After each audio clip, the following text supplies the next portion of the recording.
Loh, kita kan bayar 10%, makanya kita kebaktian tenang aja. Iya kan? Paling berdiri nyanyi tepuk tangan, santai. Iya kan? Tapi kok 2,5, setengah mati.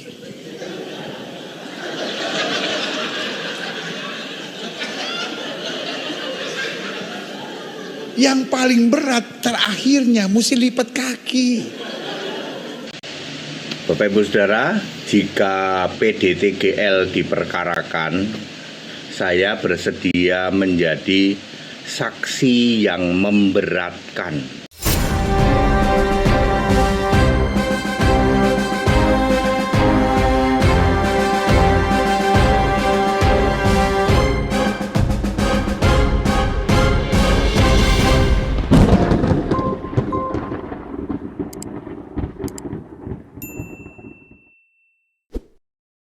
A'udzubillahi minasyaitonirrajim. Bismillahirrahmanirrahim. Assalamualaikum warahmatullahi wabarakatuh, teman-teman semuanya. Jumpa lagi dengan Otri Oten Ongo Official. Dan sahabat semuanya, kali ini saya akan mengabarkan kepada Anda semua tentang perkembangan terbaru kasusnya si Pendeta Gilbert Lumoindong. Ya, ini dari perspektif orang Kristen ya sahabat. Kemarin kita juga sudah tampilkan video-video orang-orang Kristen yang tidak suka, tidak senang dengan apa yang dilakukan oleh Pendeta Gilbert Lumoindong ini.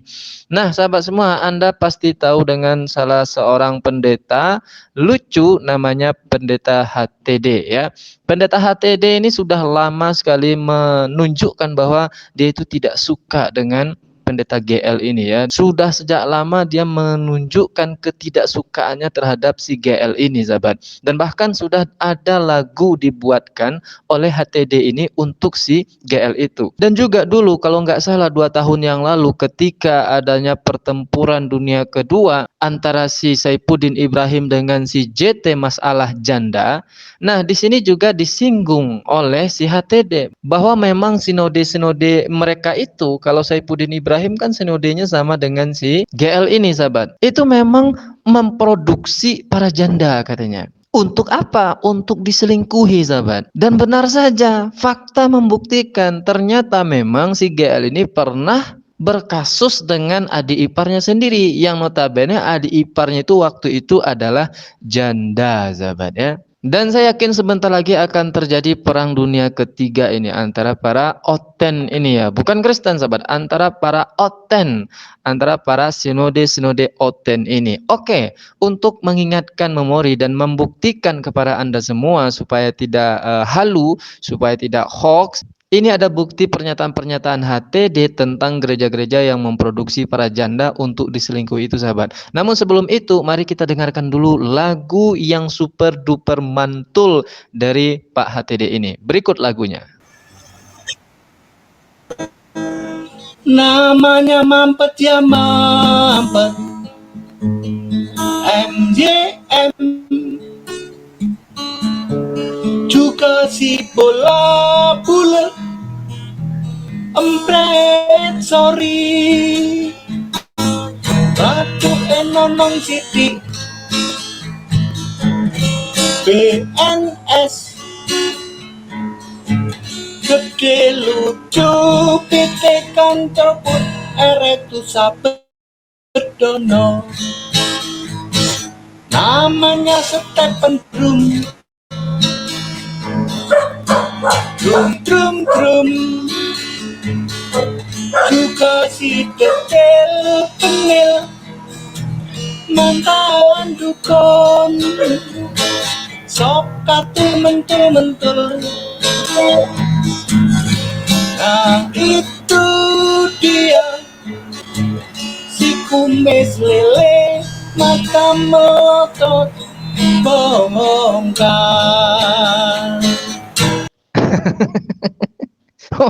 Banyak ya, banyak nama-nama pendeta dan apologet Oten yang disebut di sini ya sahabat. Yang saya kenal itu ya seperti MYM tadi ya, mampet ya mampet. Itu kalau nggak salah istilah itu keluar dari saya dulu ya di channel Bamtri itu sudah saya sampaikan. MYM itu mampet ya mampet. Tapi di sini dinyanyikan oleh HTD. Ya makin mantul lah ya. Mampet ya mampet dinyanyikan. Kemudian ada lagi Erastus Sabdono tadi juga disampaikan di sini. Ada juga yang kumis lele yaitu si Bom Bom Kar itu ya, Bom Bom Dut. Matanya melotot. Memang demikian. Fakta semua itu yang disampaikan. Terakhir juga disampaikan ada Sopkatul Mentul-Mentul dan yang paling penting adalah ini yang menjadi bintang utamanya dalam nyanyi ini ya, yaitu yang badan gede si GL Tengil. Ternyata dia mantan dukun sebetulnya.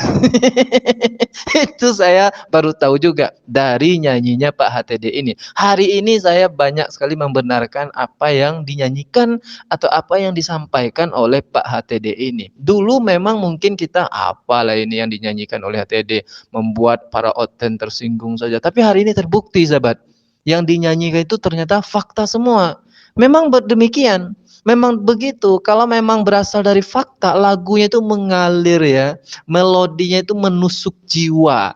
Ya, enggak dibuat-buat itu, sesuai dengan fakta, sahabat. Nah, seperti janji saya tadi, ada lagi ungkapan fakta dari Pak HTD ini tentang gereja-gereja, terutama gereja-gereja sinodenya si Udin dan si JT dan si GL ini, itu adalah gereja yang suka memproduksi para janda. Bukan kata saya ya, tapi kata Pak HTD, dan demikian faktanya. Berikut pernyataan dari Pak HTD. Ini ya sahabat, judulnya saja ini sudah jelas sekali nih. Gereja sengaja bikin janda, ya ini judulnya. Untuk selingkuh pendetanya. Nah, ini kalau judulnya kalau kita lihat sangat kontroversi ya sahabat. Tapi apakah benar demikian? Ya hari ini kan terbukti. Oke, kita dengarkan ya bagaimana ungkapan dari Pak HTD ini. Ngeribut itu antara sinodenya Saifuddin Ibrahim dengan sinodenya mantan mentor saya JT ya. Saya mau kasih kesaksian ya. Gereja-gereja begituan ini sengaja bikin janda untuk diselingkuhi. Tentu saja jandanya masih imut ya. Tidak mungkin kalau nggak imut ya. Kalau janda Pak, tapi kan ada juga yang janda ditinggal mati. Ya, itu kalau jandanya udah tua ya. Ya secara random ya, secara ini kan mayoritas kalau janda masih imut itu pasti cerai hidup. Ya, sengaja ya sahabat, sengaja diciptakan. Tapi tidak semua gereja, ingat ya, jangan Anda vonis pula ini semua gereja. Beberapa gereja atau kita katakan oknum-oknum gereja juga lah. Jadi ternyata tidak hanya orang oknum itu ya, ada juga gereja, oknum gereja sahabat. Ya tapi sebetulnya oknum gereja itu dibuat oleh oknum para oten juga gitu. Salah satunya adalah yang garis si Udin, si JT dan si GL ini. GL ini nih satu sinode nih dengan si Udin. Anda kalau lihat itu kemesraan antara si Udin dan si GL itu lebih mesra lagi daripada Romeo dan Juliet sahabat. Makanya kelakuannya sama, ucapannya itu sama. Ini orang nih nasibnya akan berakhir sama nih ya, prediksi saya. Mudah-mudahan betul ya. Karena dulu si Udin itu kan hebat juga, kaya raya juga, banyak duitnya juga, hartanya banyak gitu ya.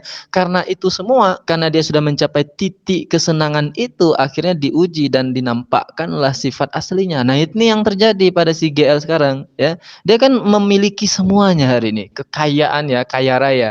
Makanya nampak sifat aslinya itu sahabat. Nah, satu sinode mereka. Dan masalah selingkuh dengan janda ini terbukti kan si GL itu berselingkuh dengan janda, adik iparnya sendiri. Dan itu sudah dilaporkan pada tahun 2012. Sekarang kita ungkapkan lagi ya, karena si Ongo ini kemarin menyinggung-nyinggung Islam.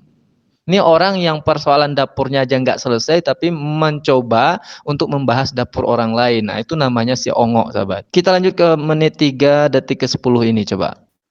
Jadi sengaja mereka memberkati pernikahan itu, biarin aja nanti kapan-kapan cerai. Makanya di gereja-gereja kayak ini perceraian melulu. Lalu itu dijadikan sarana untuk objek perselingkuhan. Saya mengatakan 90% deh ya. Ya, pendeta-pendeta di gereja Nasrani itu selingkuh semua. 90% sahabat, pendeta-pendeta di gereja-gereja yang disebutkan tadi itu selingkuh semua. Artinya kalau sudah 90% itu tuh sudah sangat banyak ya. Lebih kecil angka tidak selingkuhnya. Hanya 10% pendeta-pendeta yang tidak selingkuh di gereja itu. 90% termasuklah sih mantan dukun itu. Terbukti ya. Dan ini ada lagi fakta terbaru juga dari HTD ya. Ini ungkapan kekesalan dari HTD ini mungkin ya kepada si gede lucu ini yang dia katakan mantan dukun itu, si GL Tengil katanya. Katanya jika pendeta GL diperkarakan, saya bersedia jadi titik-titik. Nah ini videonya sahabat ya, ini baru beberapa hari yang lalu. Ya ini ya videonya ya. Jika pendeta GL diperkarakan, saya bersedia jadi. 3 hari yang lalu baru ditonton 708 orang. Mudah-mudahan di sini di Otri jadi banyak ya supaya orang tahu semuanya. Apa kata si pendeta HTD? Mari kita dengarkan. Jika PDTGL diperkarakan, saya bersedia jadi. Bapak Ibu Saudara, jika PDTGL diperkarakan, saya bersedia menjadi saksi yang memberatkan. Bapak Ibu Saudara, kalau kita melihat tayangan video PDTGL ini ya, udah itu orang awam akan langsung mengatakan ini penistaan ini ya. Saya juga sangat tersinggung dengan hal ini ya. Maka begini sikap saya. Pertama, kalau boleh saya memohonkan maaf untuk PDTGL kepada saudara-saudaraku dari ya saya paham pasti Bapak saudara-saudaraku semua tersinggung dari keyakinan lain ya di luar kekristenan. Untuk PDTGL ya mohon dimaafkan. Yang kedua, jika memang diproses secara diproses hukum begitulah ya, saya bersedia menjadi saksi yang memberatkan beliau. Kenapa? Saya sendiri pernah menjadi anak buah beliau, atau tepatnya beliau itu mentor saya ya, walaupun mungkin hanya untuk 1 tahun lebih sedikit lah begitu ya. Ya dan banyak kasus sudah melingkupi beliau ya. Oh ternyata Pak HTD ini dulu adalah anggota dari si GL ini, hanya setahun lebih sedikit ya sahabat. Dan itu menurut saya sudah sangat cukup untuk membeberkan bukti nanti kalau memang si pendeta GL ini diperkarakan. Dan sekarang kan diperkarakan, cuman masalahnya itu diproses atau tidak ya kan, susah nih, orang duitnya banyak kali sahabat. Apalagi dia kan sudah minta maaf, ini kan makin mempersulit proses gitu. Iya tapi kita doakan saja mudah-mudahan maju dan diproses. Ini orang Kristen sendiri nggak nyaman kan, salah satunya pendeta HTD yang merupakan mantan anggota dari pendeta GL ini. Setahun lebih dia bersama si GL ini dan itu sudah banyak sekali bukti yang mau dia beberkan. Banyak kali kasus si pendeta GL ini ternyata sahabat, dan saya udah nggak sabar ini ya, apa saja kasus itu. Mudah-mudahan nanti sebelum diperkarakan atau tidak, diproses atau tidak, HTD mengungkapkannya melalui channel YouTube-nya supaya orang tahu semua. Gampang menumbangkan si GL itu sebetulnya, bukan kita yang akan menumbangkannya umat Islam, tapi dari orang-orang Kristen itu sendiri, orang-orang Kristen yang masih baik hatinya, ya, masih murni pemikirannya, masih ada akal sehatnya. Salah satu cara menumbangkannya, meskipun dia tidak diproses secara hukum, tidak dipenjara, katakan begitu, ada cara lain, adalah tinggalkan si GL. Jangan berikan perpuluhan ke si GL, maka dia akan tumbang sendiri, karena kekuatannya sekarang adalah pada perpuluhan sahabat. Dia kaya raya itu ya karena itu. Maka ketika jemaahnya sudah tidak ada, otomatis perpuluhannya tidak ada, maka si GL akan gembel sama seperti si Udin. Dan kalau diperkarakan nanti, yang akan memberatkan dia tidak hanya umat Islam, tapi dari orang Kristen itu sendiri. Salah satunya adalah HTD. Dia akan menjadi saksi yang memberatkan. Ini sangat luar biasa. Mari kita tunggu ya sahabat. Assalamualaikum warahmatullahi wabarakatuh.